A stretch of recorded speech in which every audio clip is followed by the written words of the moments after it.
All right, let's jump into a story that you probably think you know. But the thing is, it asks a question that's anything but comfortable. It's a story that starts with a very respectable sounding question, but one that was really just looking for a loophole. It's about our excuses, our comfort, and a kind of mercy that shows up right when everyone else keeps walking. So let's just put it right out there from the very start. When does love actually cost you something? Because, talking about love, that's one thing. But actually living it out, when it's inconvenient, when it's risky, well, that's where the real story begins. So where does this all kick off? Well, it starts on a road. A road that was famous for being absolutely brutal. And it's not just a backdrop for this story, it's practically a character itself, a place where being vulnerable was almost a guarantee. I want you to really picture this. A single person traveling alone. The sound of their own footsteps is probably the only thing they can hear. This road, it was notorious. People didn't just casually stroll down it. They talked about it in whispers. Not because it was long, but because it was treacherous. Every shadow looks a little too deep. Every curve in the road hides who or what might be waiting. And then, just like that, bam, the silence is shattered.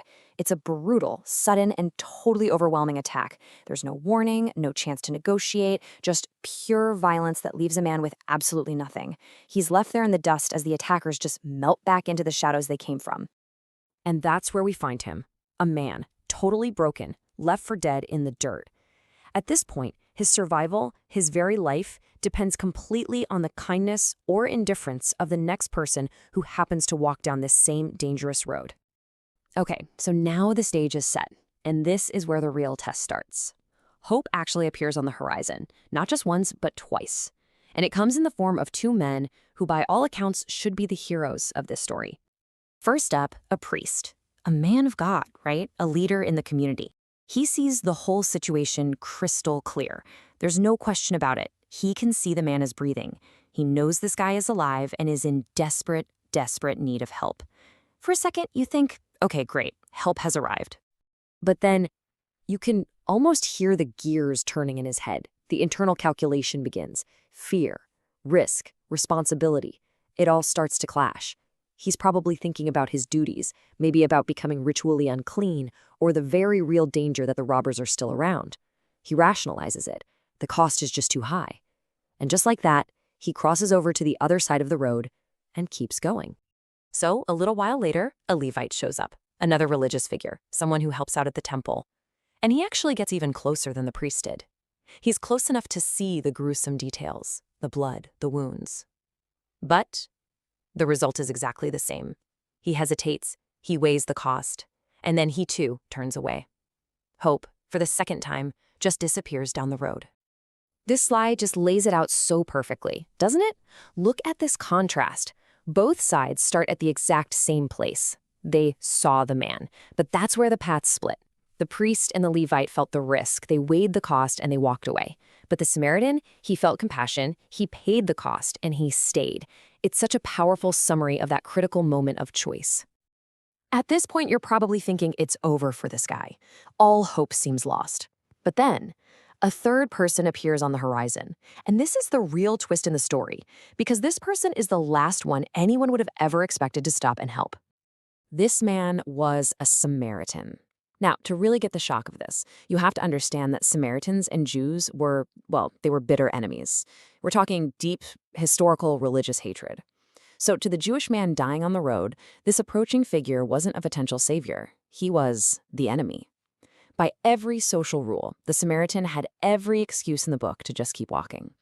But he does something that is just radically different. He sees the exact same horrifying scene the other two saw. And he simply stops. It sounds so small, doesn't it? But in this story, that simple act of stopping is absolutely monumental. He breaks the pattern. See, his response wasn't a calculation. It wasn't a pros and cons list. It was an immediate emotional reaction. He saw another human being in agony, and his heart just went out to him. He didn't just shout from a distance. He got down in the dirt with him, closed that gap, and gave him the one thing he needed most: presence. And here's what's so crucial. This mercy wasn't just a warm, fuzzy feeling. No, it was active, it was practical, and it was incredibly costly. Let's really break down what that cost looked like. I mean, check this out. It's not just one thing. 1, he tended the man's wounds, using his own supplies, his oil and wine.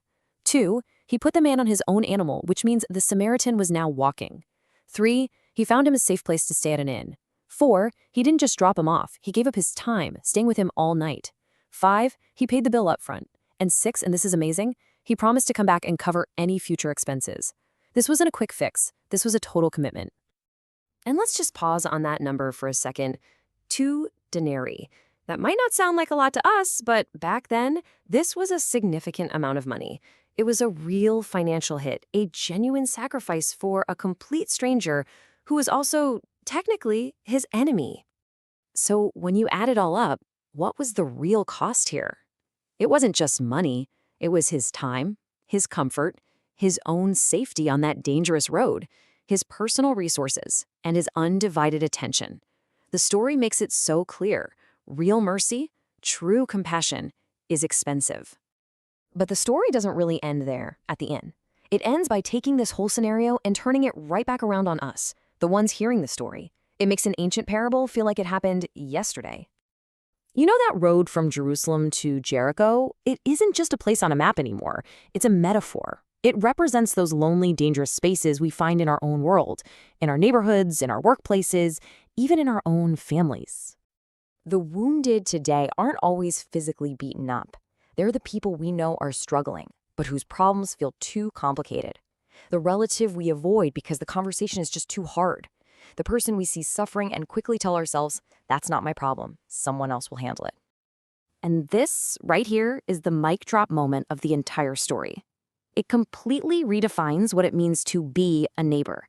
It's not about living next door. It's not about having the right job or the right beliefs. It's a verb. It's an action. The neighbor is simply the one who stops.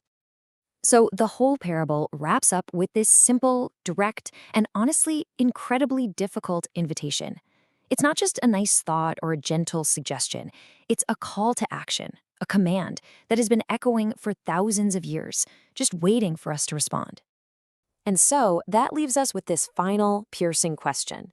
It asks us to stop looking back at the story and start looking around at our own lives, at our own daily paths. Who have we been walking past? Who is lying by your road today, waiting for a neighbor to finally stop?